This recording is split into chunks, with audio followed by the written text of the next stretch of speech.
Good afternoon, everyone. Good afternoon.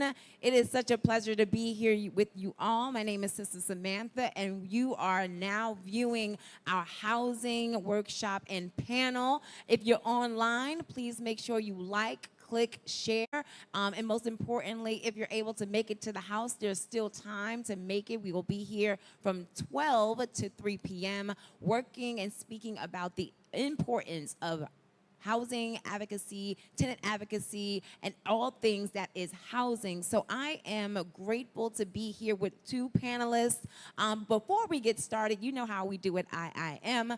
We want to make sure we start off with a prayer to get us started with the day. So we just say, Father, we thank you. We give you all the glory, the honor, and the glory, the honor, and the power, Father God, in this day. We ask that you cover us, dear God, as we have conversations of how to build our community. We ask you, dear God, to never leave us, Father God, by the side. You said that my people perish for a lack of knowledge. So today, we're going to inform, educate, and invigorate someone today to go powerfully into their boldness and to learn more so that they can be a great people of your kingdom. And so in Jesus' name, we gratefully pray. Amen. We also want to give thanks to our pastor, our leadership, Pastor Alex Williams, as well as Overseer Williams and our Pastor Tian Williams for hosting and having us here at this wonderful event and also opening the doors. So once again, if you're online, please like, tag, click, and share. We're also streaming on YouTube, so you might be able to go back and re-listen to this if you miss anything. We also have some housekeeping rules. If you have any questions, please feel free to put it in the chat. We'll be looking at the services and talking to you all online as well as much as we can. But if you have any questions, feel free to just inbox us and we'll be able to answer some of your questions. All right, so we're gonna do some introductions. So I mentioned my name is Samantha and I am the outreach coordinator for this wonderful event. And I'm gonna hand it over to Ozzy to do some introductions about who you are and what are you, your organization, and what do you do?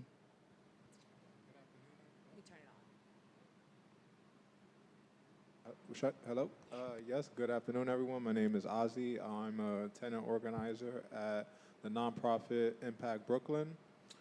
This organization's been around for 60 years doing grassroots organizing in the community, especially Central Brooklyn, Bed-Stuy, and trying to teach tenants and provide housing resources. Awesome, awesome. Thank you, Ozzy. And we are going to hand the mic over to Cynthia and tell us a little bit about who you are and who you're representing. So hi, my name is Cynthia Rosa. I'm a paralegal at formerly Brooklyn Legal Services Corp A, and now we just changed up to Build Up Justice, where we do landlord-tenant prevention. I personally do tax law, so New York State, IRS issues, but also foreclosure prevention. So that's what I'm here to talk about today. Awesome. Thank you, Cynthia, and thank you, Ozzy. Show some love if you're online. Throw up some hearts, some claps. It is a pleasure to have partnerships. You know, our church is to serve God, build people, and impact community. And so we're so grateful to have you both here to help us impact community. So as you may have seen on the flyer, we're going to be talking about housing rights. And the first thing that we're going to talk about in the question is housing court. If you know, during the pandemic, there was a big moratorium, and it froze a lot of people from having to go to housing court. We're starting to see a lot more people in housing court and also not enough representatives to help guide and navigate the process. So I have a question for either one of you. What are the most common reasons that a tenant might end up in housing court?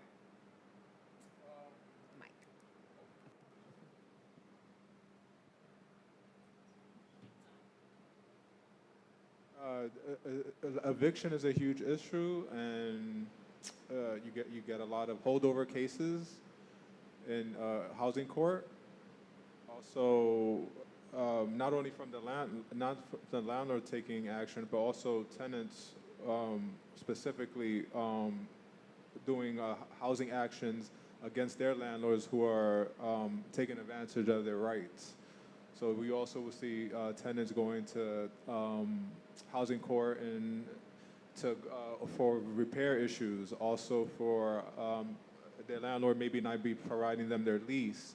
The landlord is being non-compliant. So the housing court system is two people going at it, usually the landlord and the tenant, and you get multiple reasons, not only one, from both sides, and but we're here today to navigate that and see exactly how to go accordingly, because I think today we're here for pro tenants, and we want to prevent eviction and how to navigate that. Awesome. Thank you, Ozzy. Yeah, that covers it. Non-payment of rent and holdover cases, right? So what is a holdover case? I've heard that a lot. Is that where, I mean, a non-payment of rent is pretty self-explanatory, where someone is just not paying the rent or there's some delay and needing assistance. But a holdover, is that where a person might use that as leverage to the landlord? Like, can you explain what holdovers are? Yeah, basically someone, the tenant is withholding rent, and that's due to basically the landlord is not providing what he's supposed to. It's an unsafe environment, so there could be different reasons why a tenant withhold rent. There's some sort of dispute going on, and so that tenant stops paying rent. Awesome. Thank you. So what would a person do? So I will be transparent. I have gone through a housing court before. It is extremely nerve-wracking. It is not something that one person would want to experience.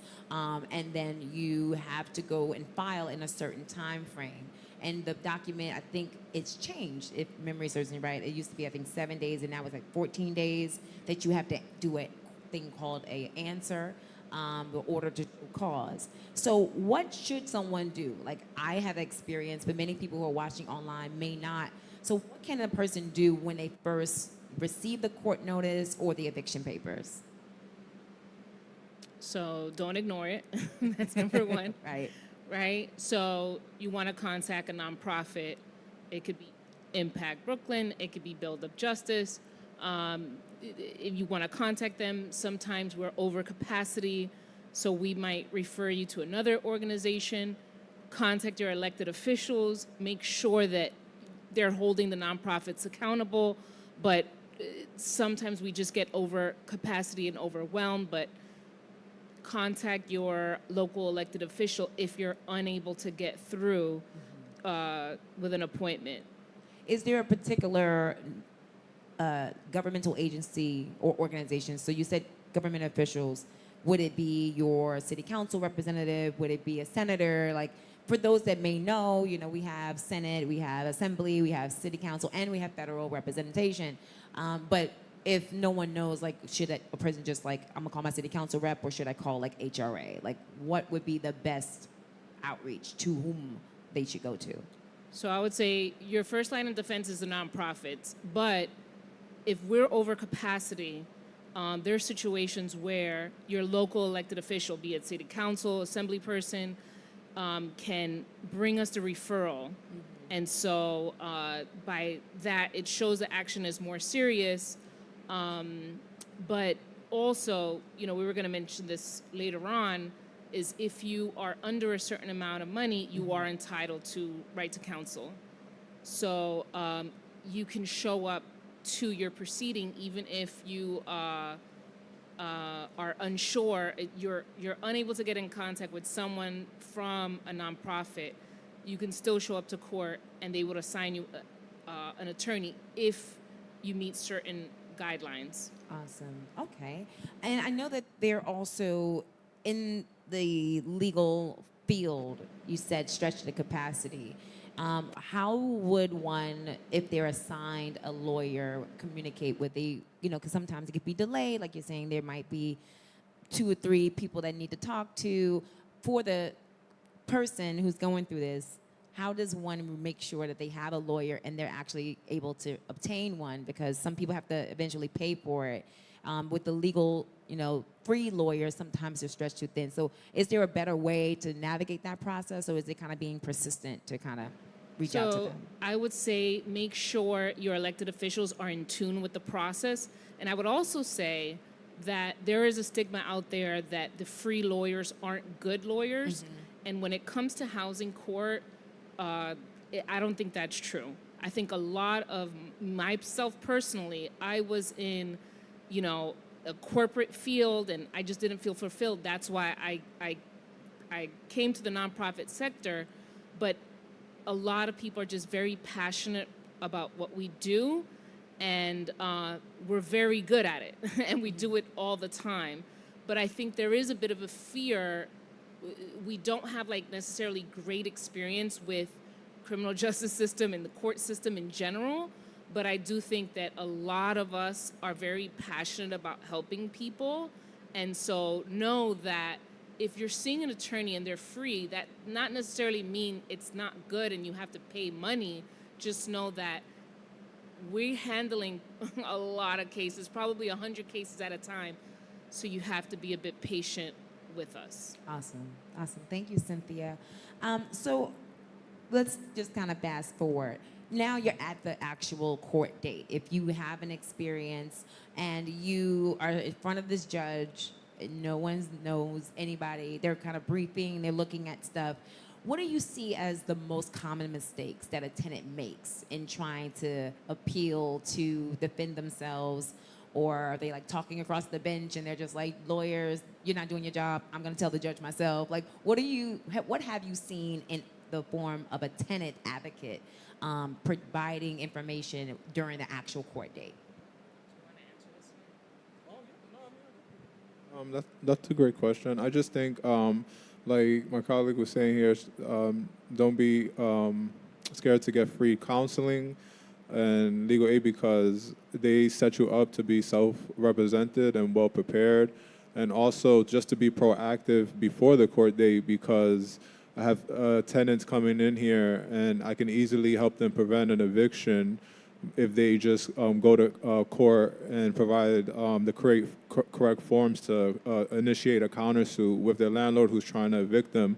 But when you peel the layers, you see that this client's repairs were never getting done. You also see that their landlord might have been harassing them. So within that, tenants have rights. And every New York City, if you have rights as a tenant, and they hold weight in court if you could provide the correct evidence and come to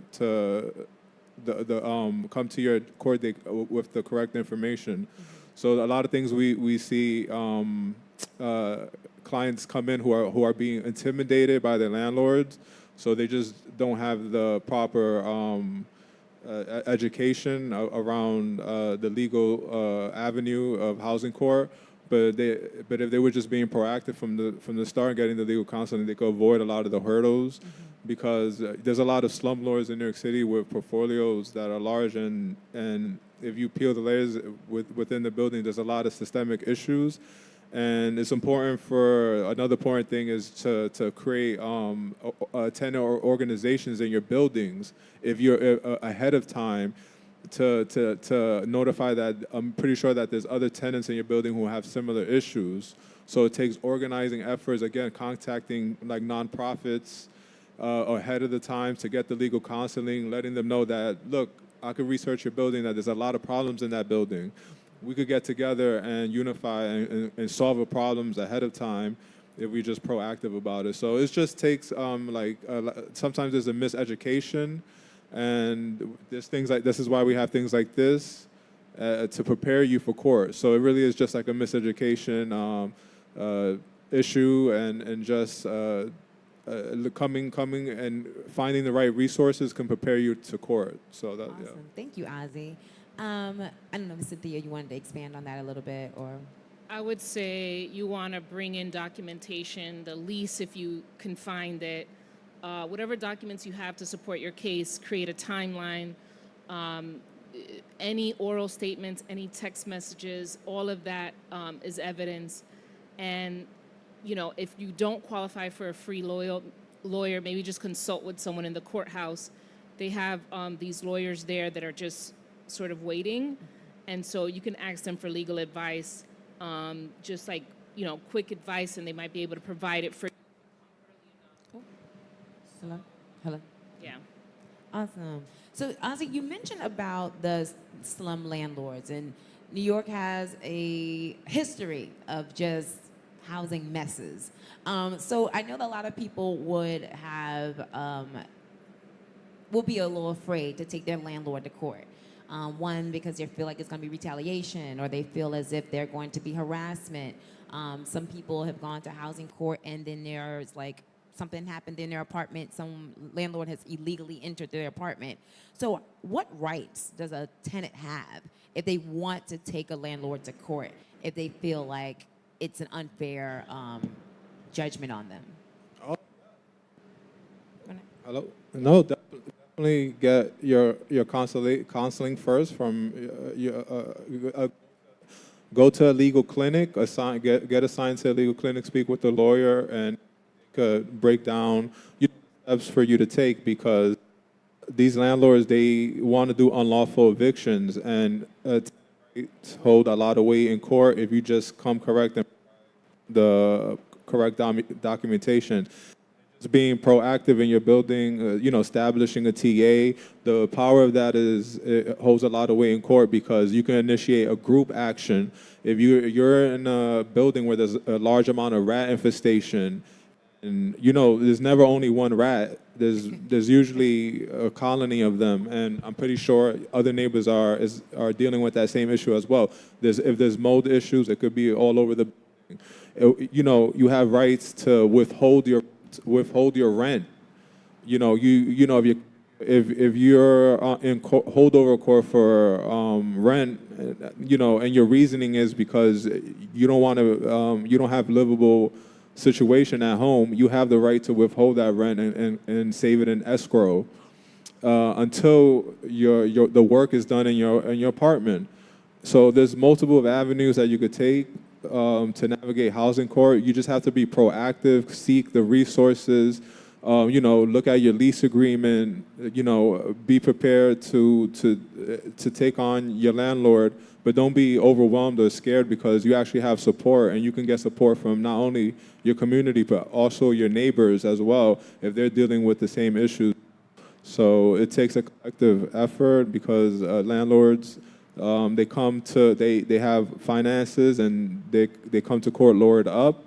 But if you come prepared with the correct documentation, and you stand up for your rights, your rights as a tenant hold a lot of weight. Awesome, thank you. Another question. So, if you're a landlord and you're really trying to figure out how to support a tenant, I know that some people think of landlords as evil, but there are really good landlords who really like, I'm strapped for cash. I only had this one building. I'm kind of helping you out. COVID really impacted me something severely, and I just need to be able to make ends meet. Are there alternative ways for mediation instead of just going straight to court? Can a landlord and a tenant kind of do some type of conversation? I know that there's things called conferences. Can you talk a little bit about alternatives to court instead of just going straight to court and kind of making that legal stance? Yeah, I could just jump back to the importance of just establishing a tenant association within your building and coming as a collective to address those issues, and drafting letters to your landlord to be civil as possible. Like, we've come together as a building, and we want to establish and repair these issues together. And you could build a healthy relationship with your landlord if you come together as a building and address these issues together. Or just not only if you do have a huge building, it could be a small two-family dwelling or whatnot. Your situations can vary in New York City, but establish a relationship with your landlord. It can be easy if you just have a good, healthy connection with them by just letting them know what you want and what they need, and it could definitely happen. Yeah. Awesome. And I know that there's some new legislation around housing court. Can you guys talk about that a little bit? I don't know if it's an increase in legal services, or if there's something new that tenants should know about their housing rights as far as like housing court. Is there anything new on the city or state side that we are aware of? Maybe? I didn't mean to like stump y'all, but just like asking. No, well, things like affordable housing, the rates are going to increase yearly, things like that. I'm not sure if that's what you're getting about. just the cost of living increases. But there's also a shortage of housing lawyers in New York City anyway. So Right. they're actually in, some of them are pretty much protesting for higher pay. So it's not easy, to get these resources. There may be a lack of resources now when it comes to certain things. If I want to be more transparent, Right. so that's why it's really important to be proactive and be ahead of the curve, and to not let landlords walk over you, and to establish TAs, get legal counsels, find these resources as soon as you can get them, because you never know if of these nonprofits might not even be here in 4 or 5 years. Right. You never know that, because we navigate a different financial sector. It's not like we're not here for profit, and if lawyers are struggling, then people are struggling as well. And I'm for every tenant and every citizen in New York City having the right to a lawyer, but that's not always possible. But again, just educating yourself and being prepared for the hurdle, you can overcome a lot, because you have rights as a tenant. It's different than someone. If you're walking on the streets and someone harasses you, there's the same exact thing. If a tenant shuts off your lights, wants to not comply with his repairs, that's a form of harassment. And you can take that to court ahead of time. I have a question. I'm going to interact with the audience online, but I also know that NYCHA is a little bit different sometimes when it comes to navigating the court. Can you all talk about like the way that NYCHA, is their court system a little bit different as far as like the time frame? Because I know that I'm a NYCHA resident, and sometimes you can go to court 3 times and go to hearing, so it's sometimes a little bit shorter for some people and a little extended. But is there a big difference between housing court if you're a Section 8, Section 9 holder than someone who's just like in a brownstone? Is there a difference? NYCHA residents can't go to HDCR to file a complaint. What is HDCR? Is that Housing Division of Community Renewal to Okay. investigate or mitigate your initial complaint. So they have their own public sector, so that they have to navigate to, and their own pretty much court system exactly where you deal with them. But NYCHA has different different layers in it, and there's a lot of bureaucracy. But if you go to your TAs, there's some NYCHA developments have TAs. If you go, speak to your, every tenant has the right to have counseling at their management office as if you're a NYCHA resident, and speak to that counselor in your building and address your issues. Again, the point of this is knowing your rights as a tenant, and that for you to sometimes you have to escalate the situation. If not, they're gonna any agency or landlord is gonna walk over you if you don't. So I'm not as fully vetted in the NYCHA sector, I would say, but I know a little bit about it. There's a little differences in it with you being a leaseholder and a NYCHA leaseholder, but again, you definitely have resources at NYCHA. There's no. Awesome. So I'm going to ask anyone in the online audience, if any of you have received any particular notices. You don't have to reveal your name. You don't have to say what your issue was. But if you have, you can say, what was the most confusing part? What was something that you felt that you just wish you knew as you were going through the process, and as you're navigating it now, you want to educate others? So you can feel free to put that in the chat, and saying maybe it was the filing procedure, and knowing what an order to show cause was, or just being overwhelmed.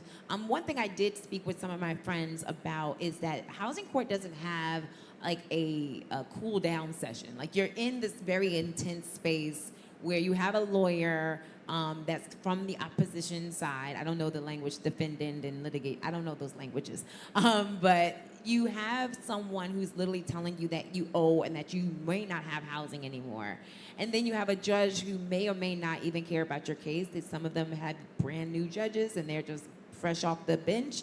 And are there ways that a person can just de-stress in court? Because it's very tense. Do you guys, outside of the nonprofits, are there any systems in the court system that be like, okay, you can take a cool down period, or are you okay? Like, are you having a moment right now where you just need a break? Are those resources available inside the court system or no? Not really. So we're going to work on that. We're going to try to advocate for judges to have a moment where if they're seeing a distressed tenant that they can like have a cool down period. Because I feel like it's very nerve wracking and sometimes people it could be can't very really- hostile.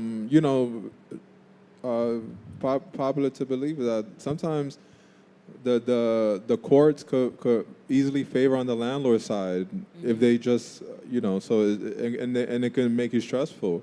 So being in that situation, but again, it's the key to today. I think what we all should just take away is about being proactive and being prepared before you even have to be stressed at that level. Right. That's really the key, and just to get yourself prepared for court on that day by getting legal counseling, speaking to nonprofits, and just getting as much aid as you can as possible before your judgment day. Because at the end of the day, only only the judge could essentially evict someone. If you're getting eviction papers from the landlord or just papers that are not making sense to you, or just something from a landlord that's not clear. At the end of the day, only on that court day, and that judge could evict you if there's actual reasonings behind it. So don't feel defeated or deflated until you have your day in court and you have time to prepare yourself. As we mentioned, with all these resources, that's why we're here to tell you, because there's a lot of lack of education in the community behind these type of this type of stuff for tenants to know about. So tenants' rights is important. Housing workshops are important. Awesome. So I'm going to go into the second topic, which is deed theft. A lot of people may or may not know what deed theft is. Some people, they see a brownstone and they see a community, and then I will honestly say this form of gentrification has really increased the pursuit of trying to live in a particular community. And that being said, there are people who are very much illegally taking people's homes. So Cynthia, I know that you've been doing a lot of work around this, and you've been really focusing on advocacy, not only in the housing dynamics, but also in like businesses, right? You've been doing work with the Black Lady Theater. Shout out to you and the whole crew, like E4F, all of those organizations that really have been trying to highlight the importance of educating a community about the illegal possession of someone's home. So can you talk a little bit about what is deed theft? Do you know like the history of it and the culprits? Like how does a person get from being a homeowner to now being displaced and in housing court? Yeah, so deed theft is someone fraudulently transfers ownership of property without the homeowner's knowledge or consent. It's been around for over 100 years, actually. And when I did some research on it, I was shocked at how long this has been taking place. And just to emphasize that a lot of times it happens with these brownstones that,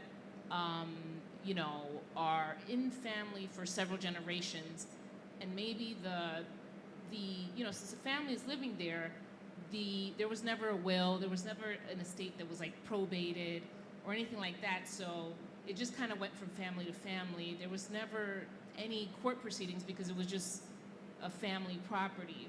And so it sort of becomes a target because now these brownstones are going for millions upon millions of dollars. But I want to say there's a couple of different ways that just a regular person could be subject to deed theft. What I'm seeing a lot now is people going, instead of getting a regular home loan, if people aren't able to qualify, they're going with these alternative lenders, or even these major lenders are characterizing their loan as a commercial loan, which doesn't have the same protections. These are by design. This is intentional to strip away people's protections. So this is a lot of nefarious ways to obtain an interest in property and to obtain home. But yes, the majority of it is for those big ticket, like $1 million brownstones, $2-3 million brownstones, for sure. But it's happening in a lot of ways. Sometimes it's through people that you actually trust. Another way, you might trust a family member if you're unable to get a home loan. You trust a family member to co-sign you, and they take a loan out of the property or do other things. So there's just a lot of ways that it can happen. Even trusting an attorney, and I spoke to someone this week who trusted an attorney, and that person is now not in their home because they trusted this woman, and that person sold them out. Wow, wow. So, are you seeing this more with the aging population, like our senior citizens? Are there like people who've had a trust in the family and the house was transferred over, and then all of a sudden they're like, I thought I had the house after the will? Like, so are those a common situation where you're seeing with deed theft? Yeah, I am seeing Black elderly women the most, but I'm also seeing people that are signing loans that are, like I said, commercial loans. You're not supposed to, if you live in a home, you're supposed to have a residential loan, and that's purposefully because a residential home loan carries certain protections that commercial does not. Commercial, it's kind of easier to lose your commercial property, but a home, people have fought for these rights to, be in housing court, in settlement conference, trying to create these agreements. So I'm seeing, disputes with family members. I'm seeing people that arrive to this country don't necessarily know the language too well. People trusting the wrong people and getting taken advantage of. Wow, wow. And so, can you say what is a warning sign? What makes a property attractive? I know that there are some, pursuers of property that are going through the system, the online system, and they will just scour around. Or either, I also remember that 2008, when the big boom happened, where community members were just kind of figuring out, I don't have a house because the loan foreclosed, or either I had an inflated balloon loan and now I can't pay it, and so it popped, and now we had the recession. So is documents of like bad payment in your mortgage a trigger? Is it just you, like you said, a senior citizen that happened to trust somebody and say, hey, you want to sign my petition, and all of a sudden now they're signing their lease away? So what are those type of triggers that makes a property attractive for deed theft? So I would say if, these people are sharks, right? These people after your property are sharks. So if they see that you are behind on your taxes, right? New York City Council brought back the property tax lien sale after 5 years. They brought it back last month. And that's where people could buy their property for like $1 or something like that? They're behind on, so if you're behind on your property taxes, your water bill, you would get notification from Department of Finance, and eventually your tax lien on your home will be sold to a third party, and they can collect and eventually foreclose on your home. That list is a published list, making anyone on that list a target. So anyone on that list has a target on their back. They can expect people to walk up to their home, send mail, start getting phone calls, because people know they're in a vulnerable position. Their home is about to be sold within 60 days in a tax lien sale. And so, not the home, I'm sorry, the tax lien on their home. So a third party comes in, and this stuff is public, so it makes people on that list vulnerable. And that's something that we've been working with New York City Council to try to tell them to take, not make that information public, because once people know that you owe property taxes and you're behind, they're gonna start targeting you. Yeah. Wow. And so what can someone do if they feel like their property or their deed has been stolen? Like, they're just sitting at home. Like, if they're a senior citizen, they're checking their mail every day, or they happen to get a piece of mail and they're like, oh, well, that's just a regular fake piece of mail. So what should someone do the minute they feel a little like this has happened, I'm now a victim of deed theft? Yeah. So there's a couple of things that they can do. My presentation later, I will run through how to sign up your property for ACRIS. So you get an ACRIS alert. If anything is filed under your property, you will get a notification, either text or email, whichever one you choose. That's one line of defense. You want to be checking your property tax bill to make sure the taxes are going to the correct address and they're under your name, right? Because that's another way people get a hold of your property. So you want to make sure that you're checking these things periodically, making sure the notices are coming to your home, making sure that you're signing up for ACRIS. But you can also check ACRIS. If you go on ACRIS, And does ACRIT stand for anything? Do you know, like the acronym, or is it just, is there a specific? yeah, I have it later on in my Okay, presentation. okay, because I cool. forget. Just want for the online It's long. audience in case they wanted to know what It's ACRIT long. was. Okay. Yeah, but you can look up your deed, anything that's been filed under your property. Anyone who has an interest in your property, they have to they record it with ACRIS. So you can find all sorts of things about your property on ACRIS, and we'll go over a demonstration on ACRIS later on. Awesome. All right. And so for both of you, like, what are some city resources? I know that both of your organizations work on these type of topics, but outside of that, like, what other resources can we equip? I know you're going to talk about it in your presentation, but just for the online audience, if they're not able to stay, are there certain very specific city agencies that are really focused on supporting community members with deed theft? So here's the thing. In general, I'll be very honest with you. When it comes to landlord-tenant, when it comes to foreclosure, when it comes to deed theft, the eviction moratorium came back. That means there are thousands, tens of thousands of cases that are back. There's not that many of us. There isn't. There's not enough to cover every single case. There just isn't. So when it comes to deed theft, we just don't have a lot of resources to fight it. So our best form of action is prevention, and that's why we're always like having workshops once every month or so, contacting the elected officials to push them to make more workshops, just because we don't have a lot of resources, and it's a real shame. We're always asking for resources, but it's not enough, and that is just, that's unfortunate. There's just not a lot of affordable help to fight this. Right. And I think going to Ozzy, you mentioned earlier about like tenant organizations and kind of like having a community who is being impacted. And Cynthia, you've been working, like I said, very diligently, and like power to you and all the organizations of just saying like, this is an issue. So anytime that there is an issue, we're going to get community members together. We're going to provide them with resources. We're going to see how community can support one another. So thank you to both of you. So we're going to talk a little bit to the audience. If you know of anyone who has been impacted by deed theft, once again, don't reveal their name. Don't tell us who they are. That could be either a phone call or a piece of mail that they've gotten, and about having them sell or interest in your home. Feel free to put those examples in the chat. We would love to hear and definitely connect you to our panelists so that they can also try to figure out resources for you as well.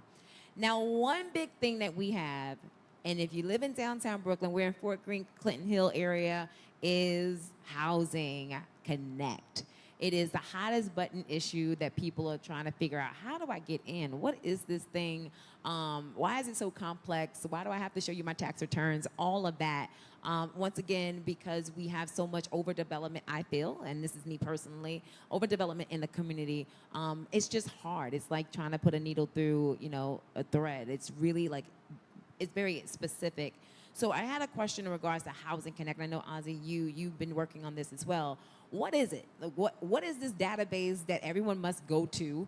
And who qualifies? Because sometimes those marks of like $150,000 doesn't fit the dynamic of the community. So how does what is Housing Connect first? And then who qualifies for these type of programs?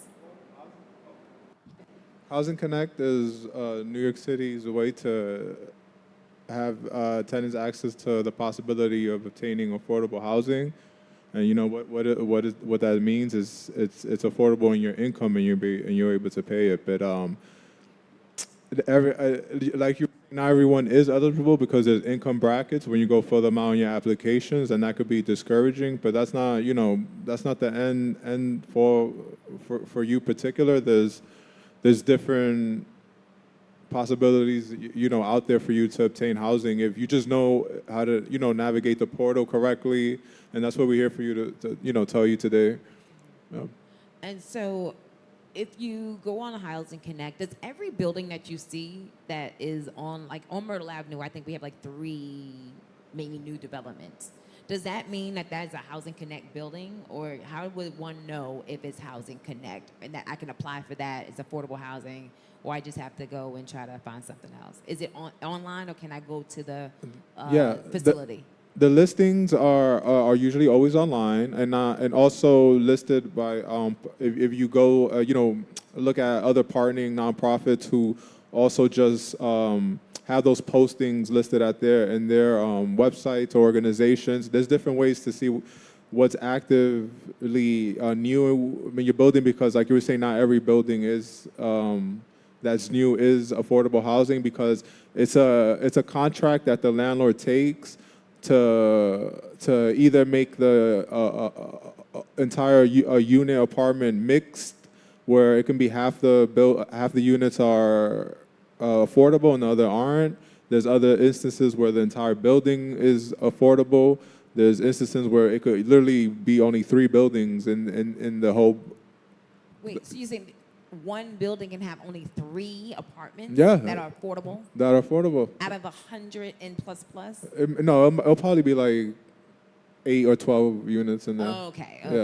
Well, still, that's a low number. Yeah, We have it a is. housing crisis and only 3 units. So, okay. Yeah, so that I'm just saying it could seem discouraging like that, but again, there's different ways, and it can benefit you if you're a city worker. You have a higher percentage chance of getting, if you're a municipal worker, you have a 10% increase of getting, or 5%, I forgot what the number was.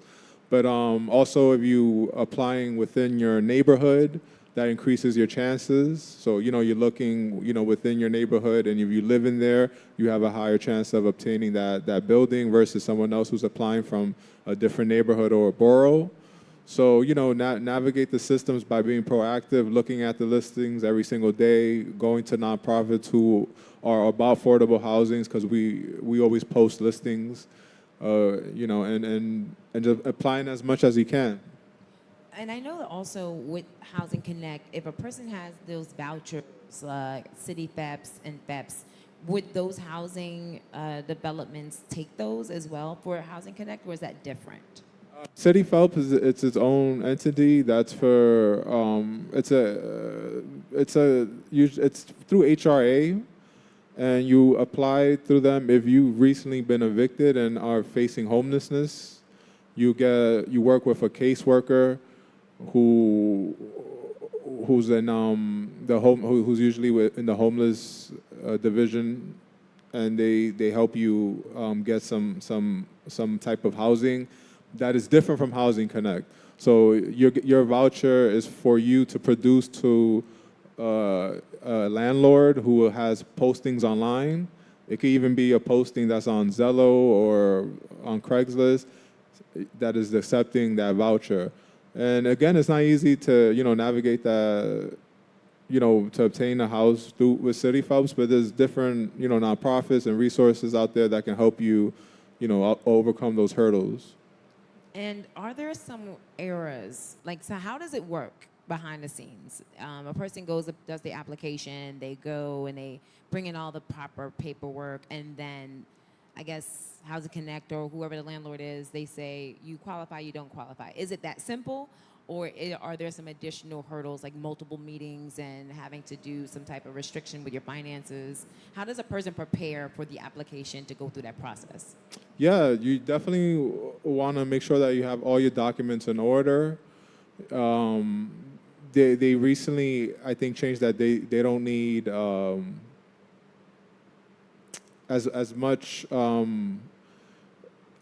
they don't need like a whole 3 months of your recent pay stubs. It's just the last 4 paychecks.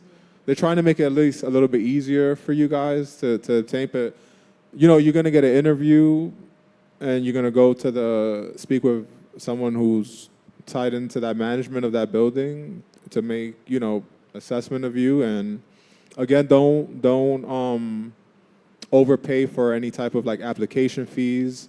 It's only supposed to be $25. It can't be more than that. And so last question about Housing Connect. So a lot of folks, I met someone even in advertising of this event. They're like, I applied to Housing Connect. They never got to me. Like, it just takes so long. And I'm number 3,000 for, you know, and I applied the minute it said it came out. So it's literally a lottery system, correct? It's a literal lottery system that we all wish it could be a little bit more just, but it's luck does play into it. But just making sure that you have your documents prepared for that day. You know, that you need it. You know, puts you ahead of the curve, because a lot of times people go to the interviews and they don't have all their correct documentation, and that just stalls, and you'll be, you know, left behind, because there's a lot of people applying for affordable housing in New York City, and it's definitely not easy to obtain. Right. So to our online audience, has anyone tried to get on Housing Connect? What was your experience? How did you navigate that? Did you get housing through Housing Connect? And if you want to share a little bit, don't give a host a little quick, but if you want to share, like, it was a difficult process, please drop it in the chat. Also, if there are any questions that you may have for the panelists, we're going to go back and forth through our Facebook channel to see and pick up those questions for you to get answered. All right, so last topic is just tenant advocacy. We talked a lot about it already, but one thing that I don't think we dug into is if a way to document, right? So how does one document if I have mold, if I have leaks? You kept talking about documentation. What does that look like? Do you submit a video? Do you have your cousin make a short film? Like, what is it that document looks like, and how does that really define in your advocacy for your case? It could be in multiple ways what that means. That means that not only are you gathering evidence, you're taking the initiative to, you know, like, contact your landlord and letting them know that these issues are still in your building. So that means, you know, saving emails and those exchange, or you're saving your repair request numbers, because they're not complying with the request after 30 days. You already have the right to go put in a housing action for non-compliance. So, you know, yeah, it is. You could get creative with, by to create capturing videotapes and whatnot, but also creating a paper trail by, you know, going to 311 and repeatedly putting in those complaints after your initial attempt to contact your landlord is not, you know, you haven't received any work done. You go to 311 and create a paper trail with that, and save all those receipts. Because believe it or not, you know, 311 sends HPD out to do these investigations for your repairs. And sometimes you could be living in a condemned building with a landlord who could easily close that violation because he has money in his pocket and is able to, you know. So again, this is the importance of, if you're being defeated even through these avenues, you know, starting a TA and things like this will escalate the situation, and there's multiple of documented, but I don't cause a shame. You know, using technology is a great way. Awesome. And so I would say you don't call your landlord directly and tell them to get their lives together, right? You don't aggressively try to get an answer from the landlord. Like, what are there particular tips to, like, engage with your landlord if you are documenting? Because sometimes I've heard and seen that a landlord, like I mentioned before, landlords can be quite aggressive, especially if you're putting them through court. They got to go and take their time off of work or whatever they're doing. And they do patchwork. They'll do a little bit here to get this taken care of. The judge says, okay, you did what I asked you to do. All right, I throw it out. So, what are ways that, you said tenant organizing and tenant associations. What are ways that a person, if they're a tenant and they're too afraid to speak to the landlord, how does one create a community for tenant organizing or TAs, a tenant association? Yeah, just try to find that TA leader, that leader in your community who wants to be the voice, who's going to speak with your landlord to try to de-escalate the situation. Like we were saying, you don't have to go to 311 right away. You don't have to do that. You want to contact and address these issues with your landlord on a one-on-one basis, see if it's getting done, and ask for giving him time and be civil as possible. But if after multiple times have passed and the work is not being done in your building and it's not habitable, your rights are essentially being violated, as a tenant, and it's illegal what they're doing to you. So we reached a crossroad here where you can definitely be polite and civil as much as you can, but there's only so much that we can take, especially if people as color walk over and you're gonna have to stand up at one point. And don't be scared to go to housing court to establish a TA and voice your concerns, because a lot of the times it's not, especially in larger buildings, it's not one person that's dealing with an issue. It's a systemic issue throughout the building, and becoming a group and unifying, and just doing that and sending a demand letter to your landlord could de-escalate the situation, and where you won't have to even go to court if you just unify. Is what That's good. unification. I didn't think about a demand letter, because it takes a bold tenant and obviously a frustrated one too to be like, I'm just done. I'm gonna take you to court, and I'm just gonna send you this letter. I'm gonna be amicable, and I'll get my documentation. So we're gonna close out, but I do want to hear some experiences from you all about tenants that you've engaged with, either through tenant organizing and how they've established a TA and they won a case, or they won their case. Or either even with deed theft, like a resident that you've been working with that's saying, also going through housing court and have won their home and they've kept their generational wealth. So either one of you guys can bounce off of an experience with the tenant and some highlights from that.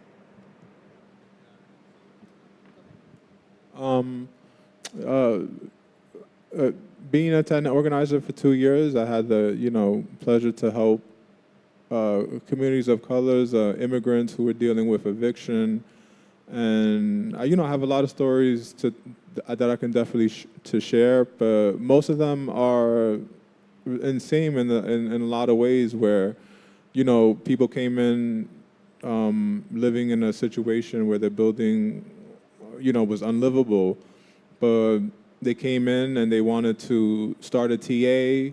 They wanted to create a positive, they wanted to create a positive outcome out of this situation, and they came to us, came to me, and we transformed, their issues in their buildings by.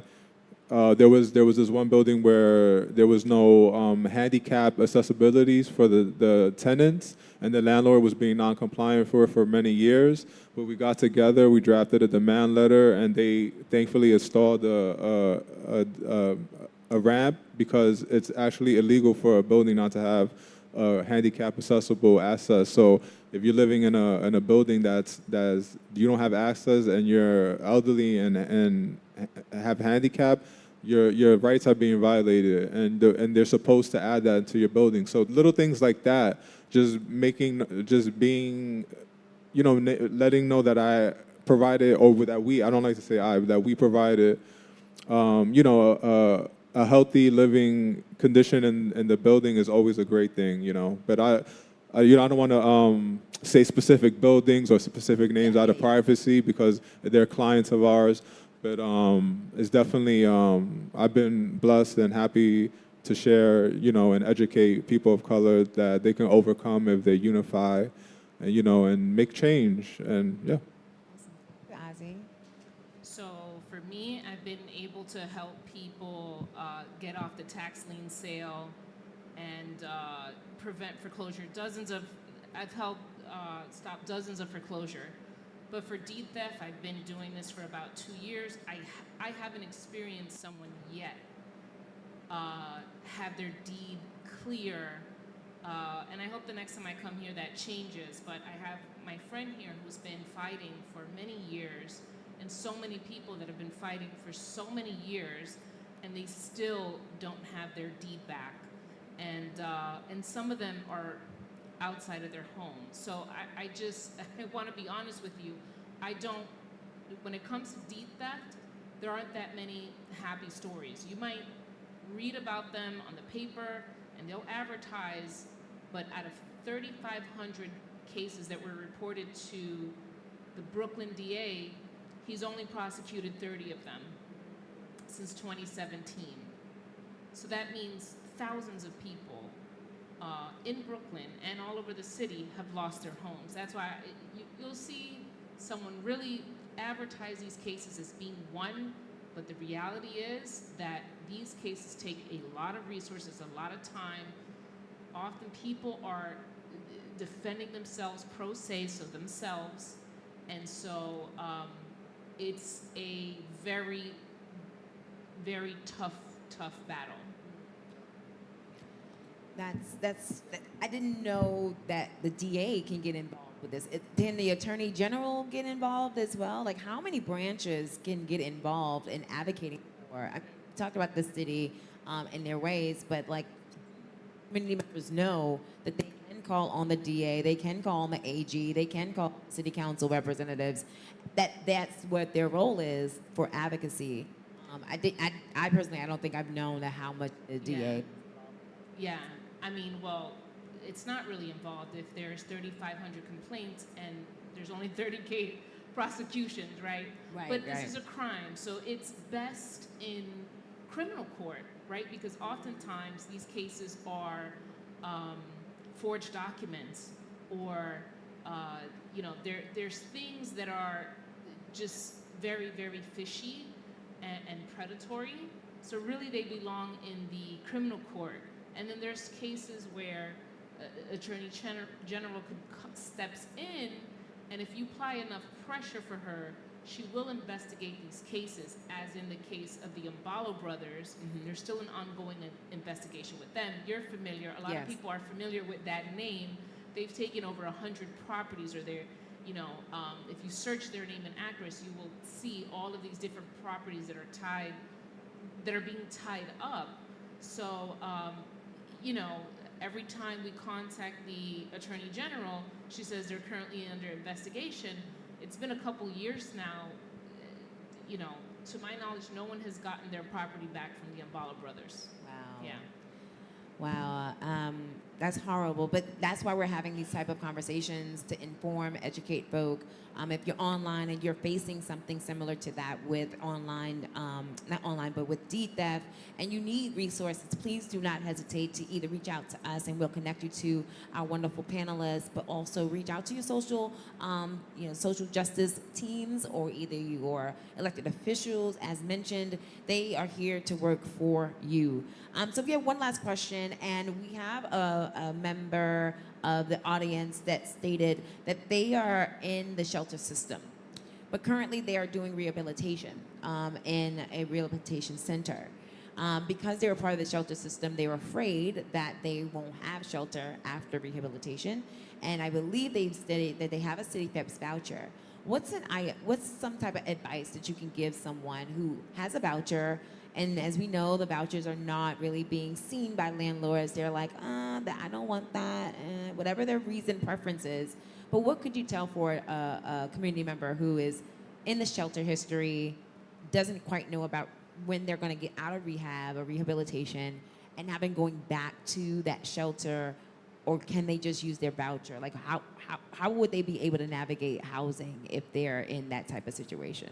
Yeah, navigating the housing, getting a home through city Phelps can be quite difficult. You might face discrimination. You might face inequality, and you might be subjective to some form of, like I was saying, discrimination because of the way you're perceived by having that. But there's actually communities online and resources that you can go to where, landlords are helpful, and there's other tenants who live in buildings that hold city file vouchers that that are letting you know that these places are available. So again, it's just being proactive and looking for nonprofits who want to help you and navigate that hurdle, because you can I've sent I know clients who home on Reddit, through Reddit and whatnot, or next door. So you just have to sometimes go above, unfortunately. But when there's a will, there's a way, and there's definitely an opportunity for you out there. It just takes time. I will say I am a part of a Facebook group, and be careful with Facebook, but there's a City FEPS voucher Section 8 group, and it is very, if for one thing to follow that group alone is that people post pictures when they get their keys, and I think sometimes, you know, you just need to see somebody get their keys to get that motivation. But they have plenty of people giving advice and tips, tricks. Of course, it's online. This person might not necessarily be vetted, so be careful with that advice. But I would say don't don't do this alone. Like, join groups, reach out to people, join tenant associations or housing groups. There's so many in the city, and just don't do it alone. You know, find support within the church, within your community, and join Reddit. You said Facebook groups, next door. You said so. Try to join like an online community or in-person community, so you don't have to navigate this alone. Awesome, awesome. Well, thank you both. And one last thing, just that we are really, really grateful for you all being here. And once again, if there's anybody online that needs to get resources, information, please don't hesitate to reach out to us. Before we leave, what are some things that you just want to leave with the audience? I know you have wonderful presentations, each of you, to talk a little bit more in depth that we weren't able to talk about on the panel. But what are some things that before we leave that you just want to make sure that the audience leaves with? Just don't lose your, faith and hope. Be proactive. Reach out to your communities and your leaders. There's when there's a will, there's a way. Someone wants to help you out there. I'm willing to help you. Thank you, Ozzy. Yeah, reach out to Sam. Reach out. She can pull either of us. You know, I know this is a Saturday and there's a lot going on, and people have parties and stuff like that. You know, if there's something that we didn't answer, like, please reach out. Hold us accountable as well. We're learning as we go also. So just please, if there's one thing to note is to have patience. There aren't enough resources for what's going on, so we need to try to all pull together as much as possible to fight this stuff. Amazing. Well, thank you for those online. Please give it up for our panelists. For those who are in the house, give it up for our panelists.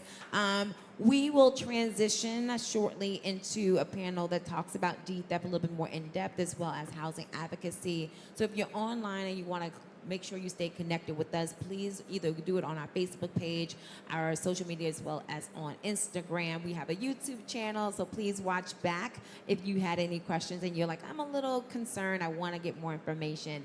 But we'll be phasing into our panelists' presentations shortly.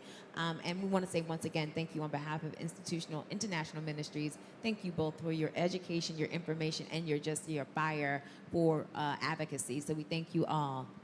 Thank you. Thank you.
So don't self-evict. Your landlord cannot tell you to leave in writing or verbally.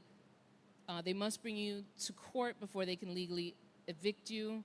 And so New York City has the right to counsel program for eligible tenants. So make sure you take advantage of that. And then this is about lockouts. So lockouts are illegal, and it doesn't matter someone's immigration status. So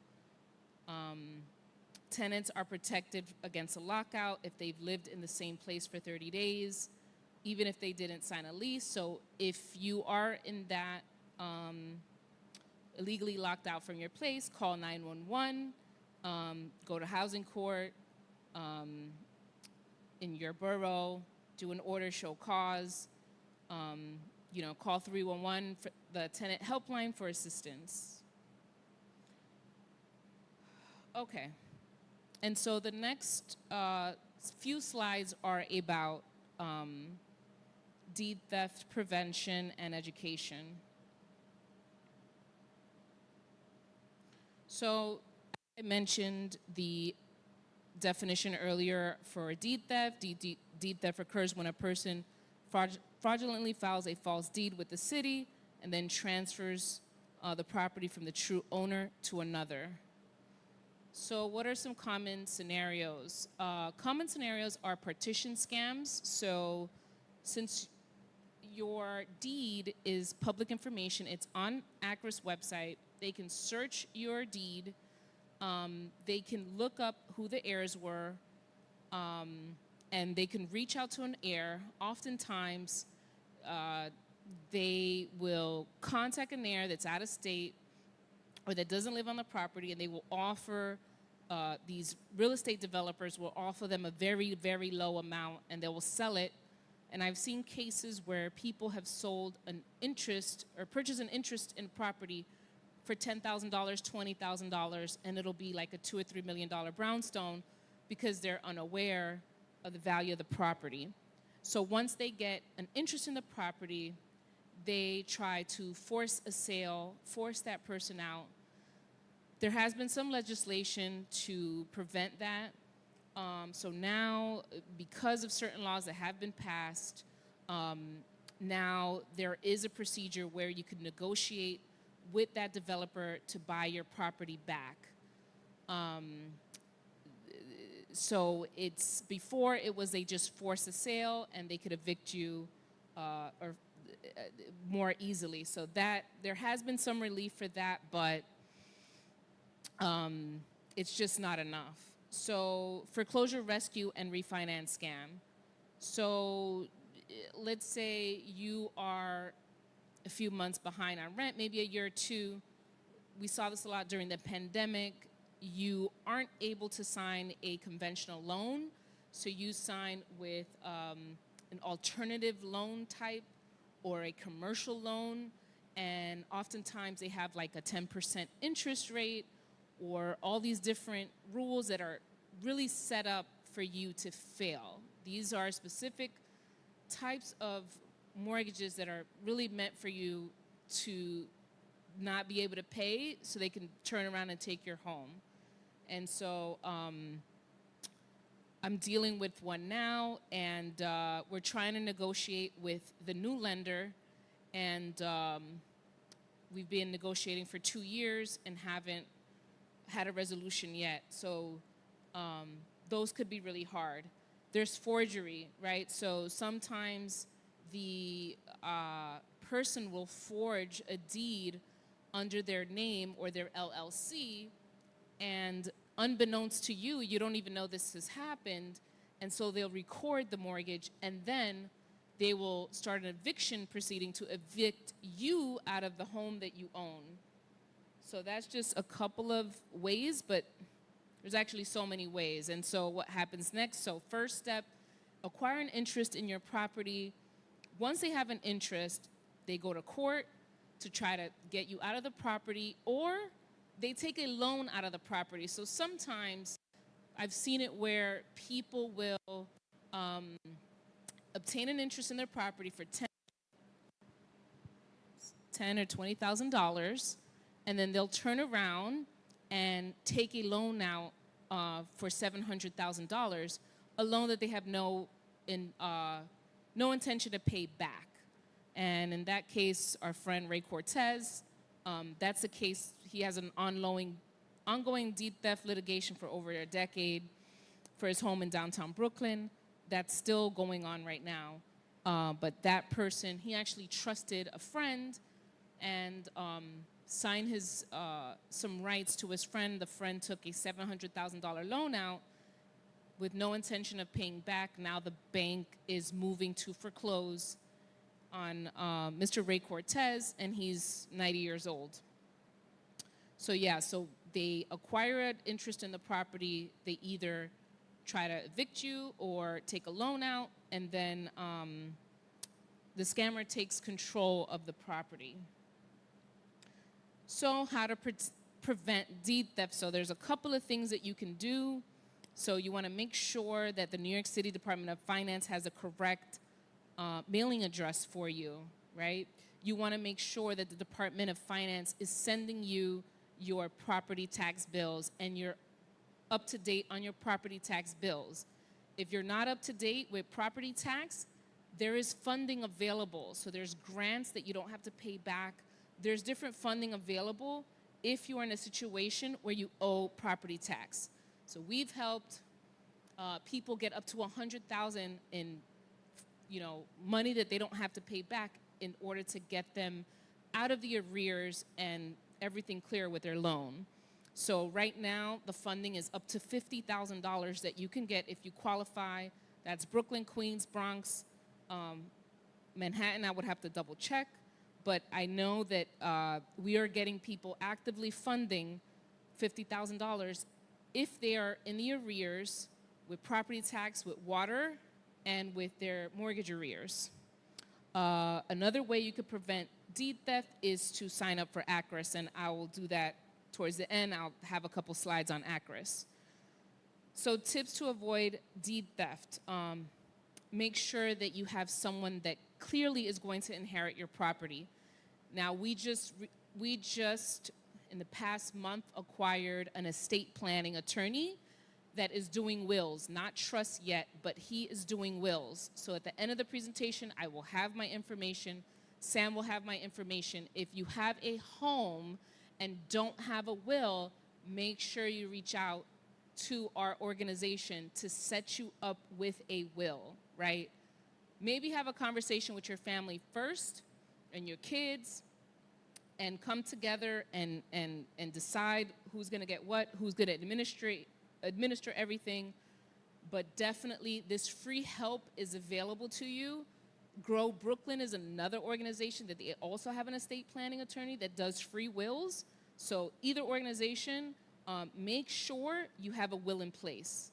So when a family member passes, make sure you're updating the deed, right? So again, pass by, build up justice. We have office in Bed-Stuy. We have an office in Williamsburg. You can pass by, you can do an appointment over the phone, but just make sure you are updating the will if, updating the deed if someone passes, right? Buy title insurance. You can buy title insurance. It's a one-time fee, so make sure you're buying that. So discuss, have a family meeting, right? Have a family meeting and discuss who's taking ownership of the property when someone passes, right? And what to do if you're a victim of deed theft. Now, Sam said she didn't know all the steps to do, but these are the steps, and I can share this after. Basically, you want to call the criminal investigation sheriff unit. You want to go to acris.com, request a copy of the fraudulent document. You want to report it to the Department of Finance. You want to report it to the Brooklyn DA's office. You want to do, the Attorney General has a whole portal where you can report it, right? And you want to follow up with these people periodically, every 2 weeks, every month, to see how the case is moving. But you must report these cases. And so I'll really briefly go through a couple of slides on how you can sign up for Acris, and this will alert you if anyone records a deed on your home, if anyone records a tax lien on your home. So any document that's recorded with your address, you will get an alert. So you just Google Acris alert, it should come up. You should get something like this, right? That's your first site. So this is the Acris alert page, and that's a notice of recorded document. This is for people that own an interest in property. So it's not to, sign up to your friends' properties and find out what's going on with their properties. This is if you own property. So this is, when you scroll down, this is what you see. You enter your address, right? Then you enter find BBL. That's your block, borough, lot. You should find that out. If you have a property, you should write down your block, borough, lot. Because if you write that down, you can search the Acris website much easier, right? Than entering your address. It's trickier. So you keep scrolling down, you get a notification. So you can set up to receive a notification or delete a prior notification that was set up. You enter your registrant information.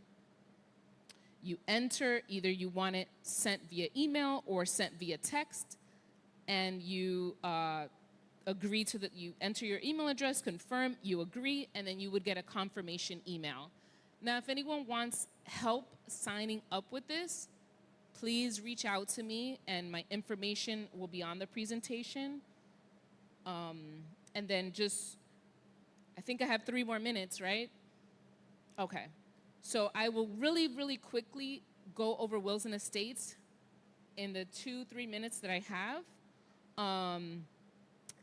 And of course, I'll give my information at the end of the presentation, and we can go into more detail if you would like. But basically, estate planning is the process for which individuals plan for the disposition of assets after death. And no one likes talking about death, but obviously, we're all gonna die. We're all gonna die here. It gives you peace of mind. It gives a family peace of mind.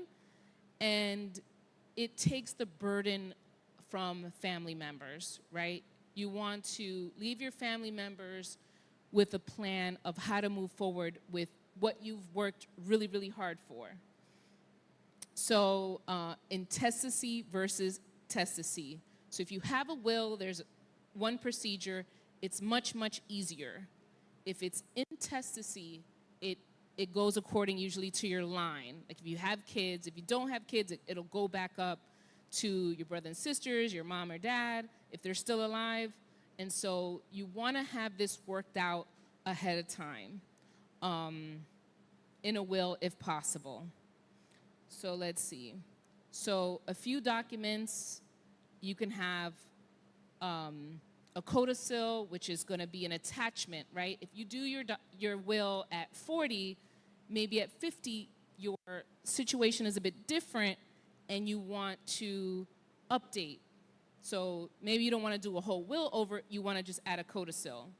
And so you want to talk about also, if you're going to sit down and talk about what's going to happen to your assets, you want to talk about power of an attorney. What happens if you're not physically capable of signing documents, or if you lose mental capacity, right? You want a healthcare proxy in case you're unable to make medical decisions over yourself, and a living will in case you have certain, you don't want extreme measures after you get to a certain point if something happens to you. So no one likes talking about this stuff, and it's very dark, but I'm happy that, my parents passed away, we had a will, that part of it was very easy because things were put in place 10, 15 years ahead of time with the foresight of my father to leave us something, his home in a will. And so, not to say that things don't get messy, because there's 5 of us, and definitely things get messy, but at least we had something in place that saved us tens of thousands of dollars if we would have had to litigate splitting things 5 ways in court. So I just want to leave with leaving my info. The main number, 718-487-2300. My name is Cynthia. All the information I'm going to leave with Sam. But if you have any questions that I didn't answer about foreclosure, deed theft, even tax law, please let me know. If it's something that I don't necessarily deal with, I can try to connect you with someone who deals with that particular issue. So please just don't hesitate to call. Okay, so thank you.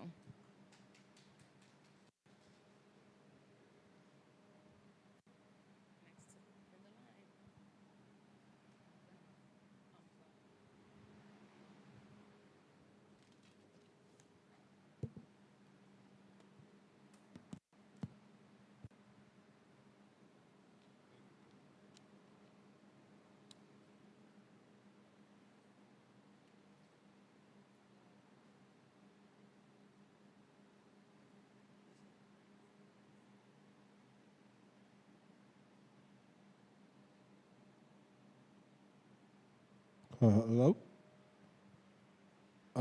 My name is Ozzy. I work with Impact Brooklyn. I'm a tenant organizer, and let's run through how to apply for affordable housing using Housing Connect in New York City.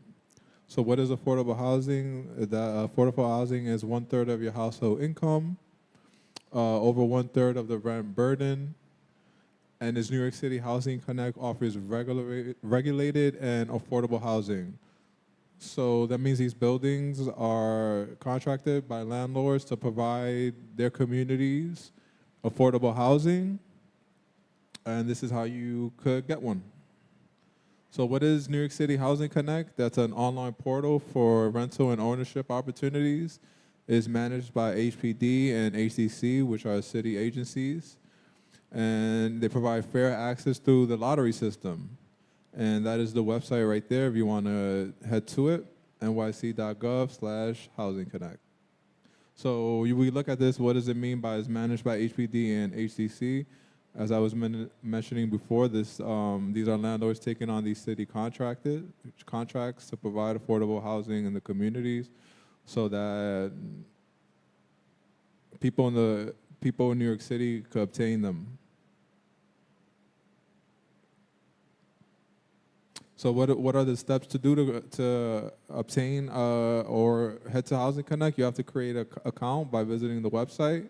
You could register and create your profile, and it's important to include your household info such as income and your assets, or if you have any vouchers or disability statuses, because this right here it can be easy to make a mistake on, and make you ineligible for application if it's not accurate. So make sure your income and your access or any income information you need is up to date.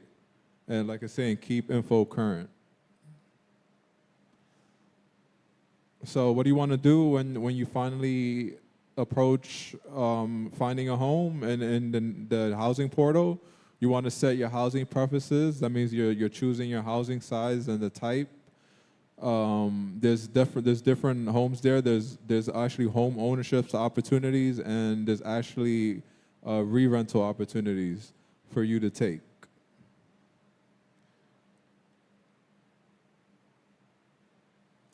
Another step for you to do is just to browse the open lotteries, which are changing every day. There's different buildings and developments being built in your communities throughout the year.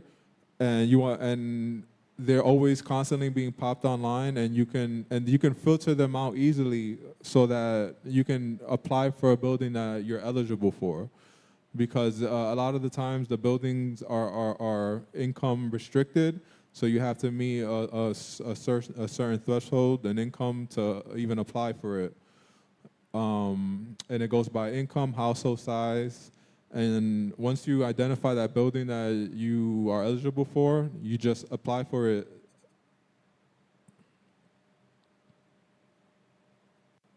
And apply carefully indeed, because you can only apply it once per listing, or else they will discontinue your application or void the application if you're applying for more than one, if you're applying multiple times for that same development.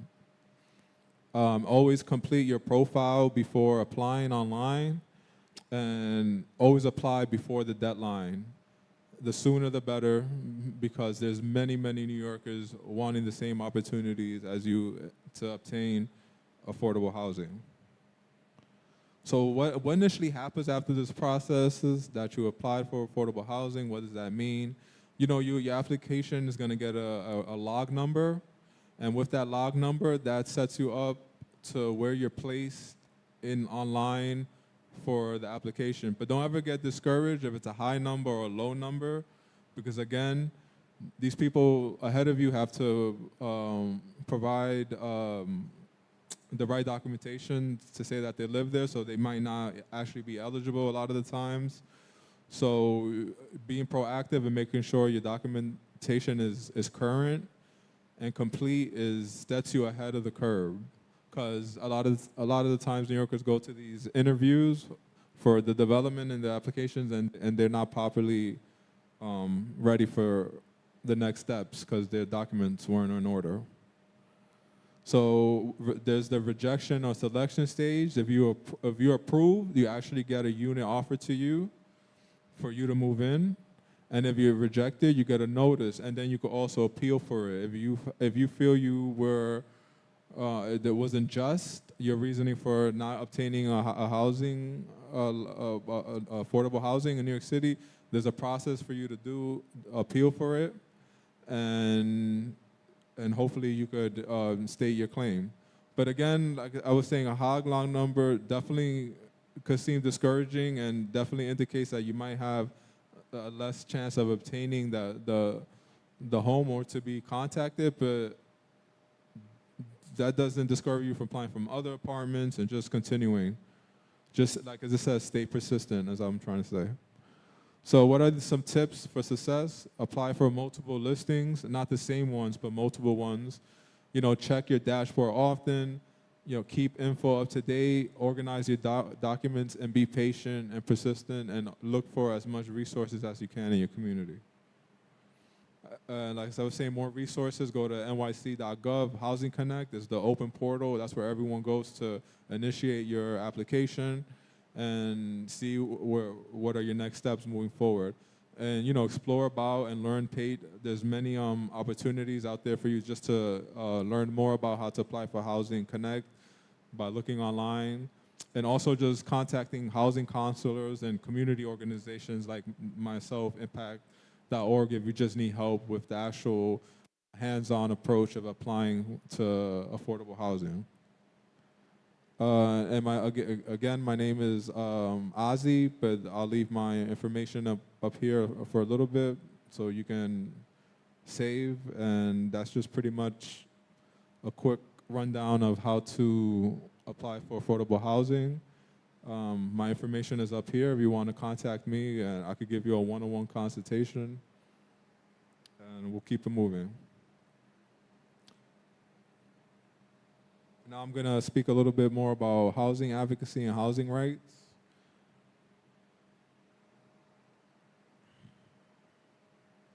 One thing is important to remember: if you're living in a condemned building, and you have the right to live in a safe and well-maintained unit under warranty of habitability. So you have the right to organize in your building. You have the right to fair warning if your landlord intends to not renew your lease. And you are protected against any late fees. So this could seem a little bit confusing at once, but I'll break it down. So warrant of habitability is giving you the right to withhold your rent if your landlord is not providing the work in your unit. What does that mean when they say you have the right to organize in your building? That means you have the right to establish a tenant association And what is the TA? That's when a group of people who live in the building come together to set up meetings to address common issues in the building so we can navigate the issues together and resolve them as a collective. And where we'll break it down, and it says you have the right to fair warning if your landlord tends to renew your lease. To not renew your lease. So the landlord has to provide 30-day notices or 60-day notices, or in most cases, 90-day notices for 2+ years.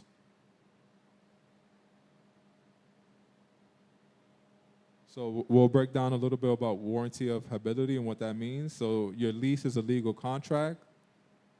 And with that, when you pay your landlord your rent, you're withholding your rights in there.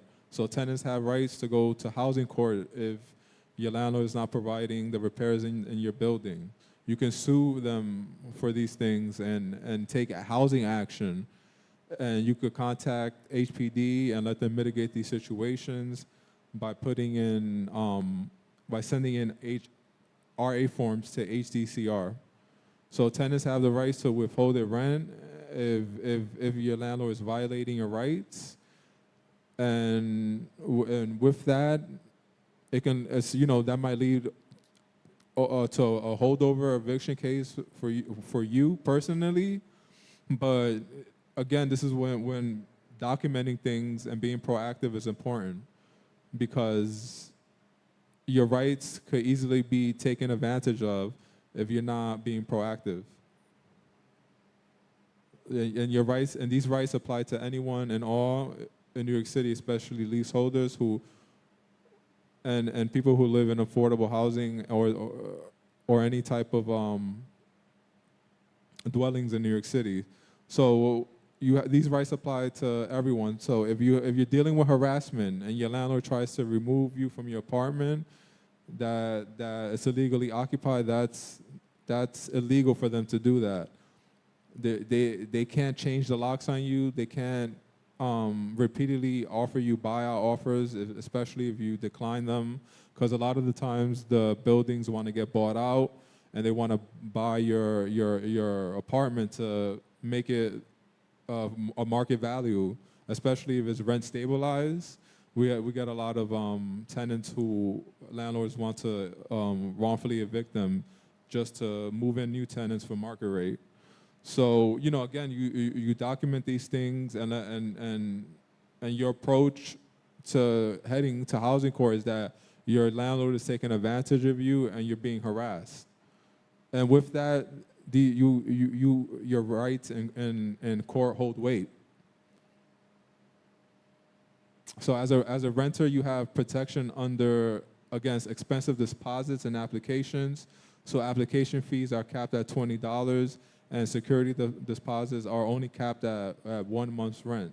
So you can be getting recurring bills of security deposits is only a one-time thing, and your application fees can't go over $20. So, and also, don't be scared to voice your opinions, because you are protected against tenant blacklisting. Some tenants believe that if they voice their opinions that they might be blacklisted in the future, but that is not the case, because that recently changed in 2019, where a law became attacked where it's illegal for any information to be out there where a tenant wants to blacklist, or a landlord wants to blacklist a tenant. And you as a renter, you are protected against illegal evictions and protection in court. So one important thing to know is that only a judge could really evict you at the end of the day, and it's not the landlord or whatever they say. You have your right to present your case in court, and you ostensibly have the right to legal counsel as well. And that's where Impact Brooklyn comes into play. We offer legal counseling, and we want you to come into our office or home to speak more about your issues, so you could address them correctly. And when you go to court, you come educated and prepared. So what does it mean? I'll talk a little bit. What does it mean to be a rent stabilized building? That means it contains 6 or more units. It was built before 1974 and is not a co-op or a condominium. So if people want to know how do I check if my building is rent stabilized, there's many ways to go about it. The city can offer you your rent history easily, and with that, it can provide you documentation of the rent throughout the course of the building's history, and you'll see where your current rent lies with previous tenant owners. And with that, you could begin a housing action with DHCR for any type of rent overcharges that you believe are being attributed to you because you're being overcharged in rent. So there's different good thing about New York City, that there's a lot of city agencies that mitigate these situations, such as HDCRs, and that can help tenants go to court and start that housing action against their landlords. So, like I'm saying, if you're being overcharged, review your rent history. With us, it can be difficult to decode, but you can order it with this, where there's a phone number and there's a website, if you take the time to look at it, and there you go. Rent stabilized buildings have more increased rights than just normal tenants. So to fight your rent overcharges, you look up your rent history, or you can go to a really cool website called justfixit.com and order it online. Also the elderly need to know that you can apply, senior citizens especially, that your rent exempt after 62 years of age. Your rent cannot increase anymore. So we like to help tenants come in and apply for SCREE, or anyone with disability as well. If you meet that same criteria, you're exempt from rent increases. And that's something that we're definitely willing to help you with. Also, another issue is rent, how do they say, succession rights for a rent stabilized building could be a dispute for many people in court. Your landlord might want to try to take over your building if you guys are not properly educated with how to successfully inherit an apartment. So succession rights is a real issue in New York City. It's important to keep that family in your home so you can move it along to the next person. So one cool way to securing repairs in your building, if you're dealing with it right now and you don't want to escalate or the situation, you could simply write a letter to your landlord and let them know and addressing the issues and making a copy of it. Again, speaking with your neighbors to report these shared issues, because it can be an ongoing systemic issue. Maybe you want to establish a TA. If you reach all those steps and your issues have not been addressed, you can start contacting the city. And if your landlord is being non-compliant after all that, you call the equivalent of 911 for housing problems is 311. Yeah, it could be boring to call and might not seem like it's successful, especially if your building is condemned and overrun with a lot of violations and it's large, and you see that your problems are not being solved. That's when it's going to take a group effort and organizing TA, doing group actions, because most likely your landlord is finding a way to close that violation beforehand. And that's an ongoing issue, unfortunately, for a lot of buildings who have systemic issues. So, the last resort is starting that HP action. It could be a group of you guys going to court together to state your issues, or it could just be you, an individual who wants to resolve an issue in your building. But definitely always be proactive and don't let the landlords take care of you, because you have the rights to get the repairs done in your building. So again, as we go down to the end of this, just a free tool to have that you can use to be your own tenant leader in your buildings, and to see the state of your building. Go online and go to justfixit.com. You can request repairs for your landlords through that website. They can even draft a demand letter to you and send it to them. You can request your rent history there. You can also find out more about your landlord's profile and other buildings that he owns. Okay, no, that doesn't apply for you guys. Oh yeah, good cause eviction laws. What does it mean? That prohibits no cause or evictions and it limits rent increases. And does that law cover you? If it does, you do not have to. You do not live in a co-op or condo. You are not rent regulated. Your landlord must own more than 10 units, and your rent is under 245% of the fair market value. Okay, and that's pretty much it. My name is Ozzy. I'm a community organizer. I work at Impact Brooklyn. Our building's at 1124 Fulton Street, and feel free to save this information and contact me, and I'll be happy to help you with any tenant advocacy. Thank you so much, Ozzy, and thank you, Cynthia. Thank you to both of you all for just making sure that we had all this information. We will try our best to send you a copy of the slides so you can just inbox us and let us know. If you would like to get a copy of this, you can put in the chat, send me a copy, or either just inbox us directly. We are very grateful as we close out. I have a special guest, which is Raul Rothblatt, who is here from the Human Rights Commission to give us a few words and some information on what his organization or what the agency is doing and how he can better support the organization community.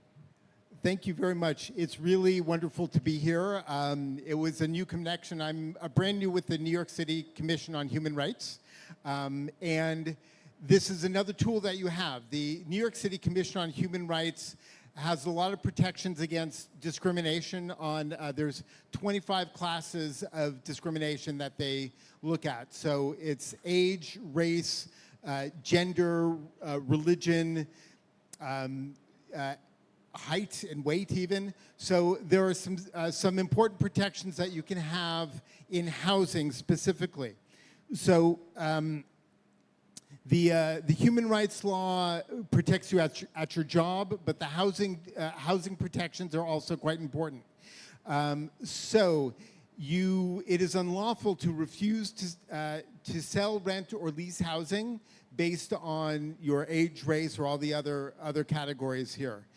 You can't get extra charges based on these things, and it's very easy to report a problem. The easiest thing, you can call 311, and if you think you have a discrimination case, it doesn't have to be about housing. It could be about jobs or public accommodations as well.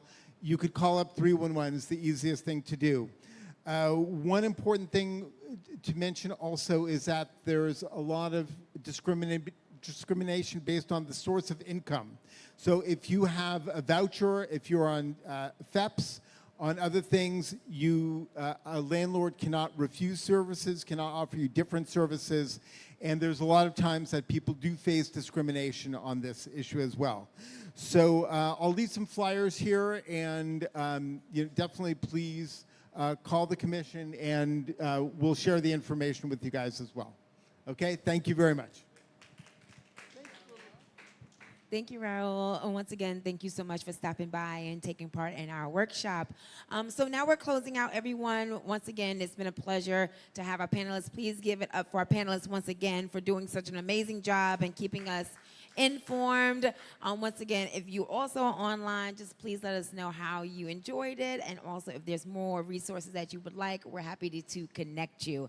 And we're going to close out with our wonderful pastor for his remarks.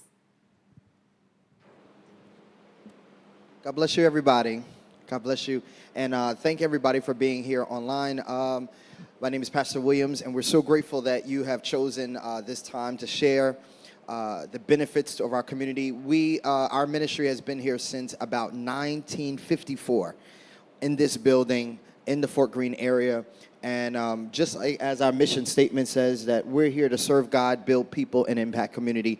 And any way that we find our way to do that, that is our service. If you have a church that is in a community, the church should be empowering the community. And so that is our goal, and that is always our aim and our wish. So I want to give a shout out to, she's a missionary here, Missionary Samantha Johnson. Can y'all just give a round of applause? Come on, you could do better than that. round of applause. Her ears are always to the street, and her ears are always to the pulse of our community, and she has such a love for the Fort Greene Clinton Hill community. Outside of what she does here at our ministry, we know that she is a true advocate for Fort Greene Clinton Hill, for the citizens here, and we're so grateful for her putting this together. One more time, could you clap your hands? And thank you again for all of our guests. We noticed that when you guys were speaking, when we had the panel, we had a pretty engaging audience online. So thank you, everybody, YouTube and Facebook, for those of you who watched today, who participated in our conversation. And we pray that this conversation had been fruitful and meaningful to you. And if we could just all stand, we'll just dismiss here. And thank a truth shout out also to our media team. Thank you all for being here. We're just going to say a word of prayer. We're in the house of the Lord. If we could just bow our heads. Father, we thank you for this day and this time. We thank you that the Bible tells us that we perish for a lack of knowledge. So we thank you for the resource and for the platform to be empowered with knowledge, with understanding of how to truly live and govern in ourselves in our community, to protect ourselves, whether we are homeowners or whether we are renters. We thank you for the knowledge to arm ourselves and equip ourselves to protect what is ours and to have a sustainable living condition. We ask that you will shine your blessings upon Fort Greene, Clinton Hill community. Thank God for all of our participants and continue to bless them. In Jesus' name we pray. Amen. Amen. God bless you. Thank you again for showing up. And if you do not have a church or you're looking to just attend a church, we have service here every Sunday morning at 10 o'clock a.m. So we welcome you to be a part. All right. God bless you. Thank you.